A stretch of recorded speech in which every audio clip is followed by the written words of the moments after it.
Horticulture scientist doctor Raj Kumar గారు ఉన్నారు. Sir చెప్పండి సార్, రైతులకి మీరిచ్చే సూచనలు ఏంటి ఈ మహోత్సవం సందర్భంగా? ఇప్పుడు రైతు మహోత్సవంలో ఇప్పుడు ఈ 3 రోజుల భాగంగా మనము మన విశ్వవిద్యాలయం నుంచి విడుదలైన టెక్నాలజీస్ కానివ్వండి, రకాలు కానివ్వండి, అలాగే అనుబంధ రంగాలకు సంబంధించిన టెక్నాలజీస్ కూడా రైతులకి ఎలా మనం అందుబాటులో ఉన్నాయని చెప్తున్నాము. అదేవిధంగా ముఖ్యంగా మన నిజామాబాద్ జిల్లా అనగానే మనకు గుర్తొచ్చే పంట పసుపు పంట.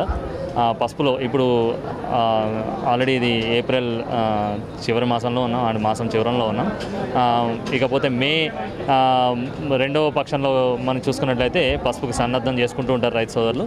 ముఖ్యంగా రైతు సోదరులకి చిన్న సూచనలు, అంటే చాలా చిన్న మిస్టేక్సే కానీ అవి మనం సవరించుకున్నట్లయితే మంచి పసుపు దిగుబడి మనం పొందవచ్చు.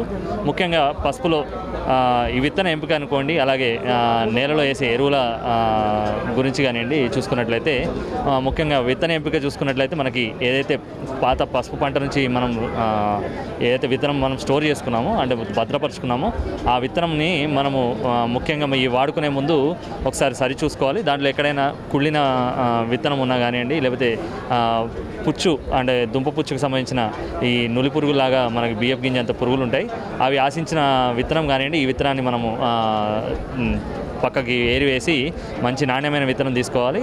ఈ తీసుకున్న విత్తనాన్ని విత్తన శుద్ధి కంపల్సరీ చేసుకోవాలండి. విత్తన శుద్ధి అంటే మనకి ముఖ్యంగా ఈ పసుపు ఏదైతే ఉంటుందో, పసుపు కొమ్ముని మనకు 2 నుంచి 3 కళ్ళు వచ్చే విధంగా మనకి ఈ పసుపు కొమ్ములు మనము విత్తనంగా ఎంపిక చేసుకుంటాం. ఈ కొమ్ములు ఏవైతే కోసుకున్న సమయంలో ఏదైతే కోసిన ప్రదేశం నుంచి శిలీంధ్రం వచ్చే అవకాశం ఉంది. కాబట్టి విత్తన శుద్ధికి గాను మనకు మ్యాంకోజెబ్ మరియు మెటలాక్సిల్ కలిసిన మందు 2.5 నుంచి 3 గ్రాములు, అలాగే దాంతోపాటు ఇమిడాక్రోపిడ్ మనకి 0.3 మిల్లీలీటర్లు లీటర్ నీటికి కలుపుకొని మనము పిచికారీ మనం ఏదైతే విత్తనం ఉందో ఈ విత్తనాన్ని మనము నాటుకునే ముందు రోజు కానివ్వండి, లేకపోతే నాటుకునే పొద్దున కానివ్వండి, మనము ఈ నీళ్ళలో నానబెట్టుకుని 20 నిమిషాల పాటు నీడను ఆరబెట్టుకుని విత్తనం విత్తుకున్నట్లయితే శిలీంధ్ర కారకాలు కానివ్వండి, అలాగే ఈ పురుగుల అవశేషాలు కానివ్వండి మనం సంహరించడం జరుగుతుంది. దానివల్ల మనకి ప్రధాన పంటలో ఈ దుంపకుళ్ళు కానీ దుంప ఈగ వచ్చే అవకాశం చాలా తక్కువగా ఉంటుంది. అదేవిధంగా పసుపులో మనం విత్తుకునే పద్ధతిలో ముఖ్యంగా మనకి ఈ బోధశాల పద్ధతిలో విత్తుకుంటూ ఉన్నారు.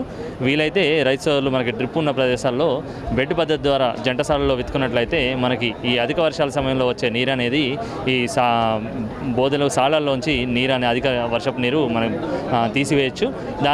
దానికి అనుగుణంగా మనకి ఈ తేమ అనేది అదుపులో ఉంచుకొని మన దుంపకుళ్ళు రాకుండా చేసుకోవచ్చండి.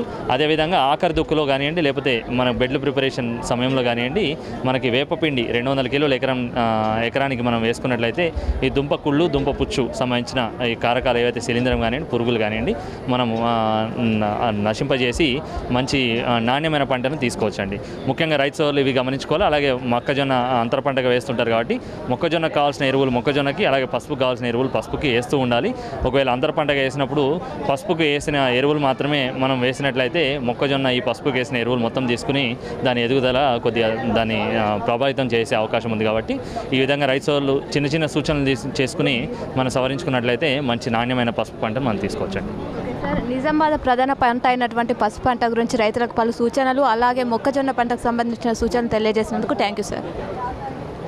ఓకే.